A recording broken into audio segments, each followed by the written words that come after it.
आईच्या गावात मराठीत बोल, ओमी वैद्य यांचा डायरेक्टोरियल डेब्यूट असलेला मूवी.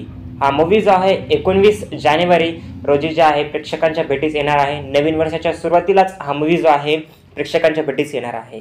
तर मूवीची स्टोरी लाईन जर तुम्ही ट्रेलर बघितला तर तुम्हाला समजूनच येईल. त्याचा रिव्ह्यू जर करायला गेलं तर मूवीचा ट्रेलर ओके दिसत आहे. मेन म्हणजे की प्रोडक्शन क्वालिटी जी आहे मूवीची चांगली दिसत आहे, की जे कॅमेरा असेल, सिनेमॅटोग्राफी असेल किंवा प्रोडक्शन क्वालिटी जे असेल ते नक्कीच चांगली दिसत आहे.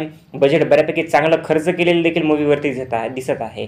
आता स्टोरीनुसार जर पाहायला गेलं तर चित्रपटचे विकण्याचं कारण तर मला फक्त ओमी वैद्यच दिसत आहेत, कारण की त्यांच्या मराठीमुळेच जेवढे जे प्रॉब्लेम होतात ते जेवढं डबल मिनिंग बोलण्याचं ट्राय करतात त्यावरूनच सिच्युएशनल कॉमेडी ट्राय करण्याचा प्रयत्न या मूवीमध्ये केलेला आहे आणि प्रेक्षकांना हसवण्याचा देखील प्रयत्न त्यामधूनच ते करतील. म्हणजे की एक प्रकारे फॅमिली कॉमेडी ड्रामा मूवी आहे असं आपण या मूवीला म्हणू शकतो. नक्कीच थोडेफार ट्विस्ट अँड टर्न्स मूवीमध्ये असतील.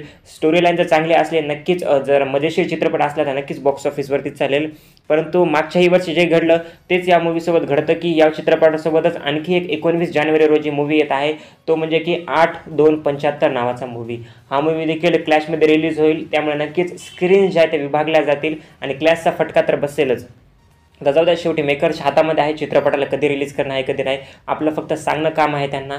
तर ह्या मूवीसाठी जर खरं पाहायला गेलं तर नक्कीच चतुर जे असतील ते या फिल्मसाठी नक्कीच एक्सायटेड असतील, कारण की मेन फिल्म सेलिंग फॅक्टर देखील मला तोच वाटतो, की फक्त त्यांचा तुम्ही जर शेवटचा डायलॉग ऐकला तर नक्कीच तो 3 इडियट्स मूवीची आठवण जी आहे आपल्याला आनंद देतो.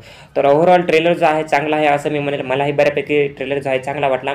असं खूप भारी काहीतरी आहे, वेगळंच काहीतरी पाहाव्यास भेटत आहे असं मी म्हणणार नाही. नॉर्मल स्टोरीला नाही, फक्त एक फॅक्टर नवीन टाकला, की मेन लीड ॲक्टर जो आहे किंवा मेन कलाकार जो आहे त्याला थोडंफार इंग्लिश जमत नाही, हे फक्त एक वेगळा फॅक्टर टाकला असं आपण म्हणू शकतो. तर तुम्हाला ट्रेलर कसा वाटला नक्की मला खाली कमेंट सेक्शनमध्ये सांगा. थँक्यू.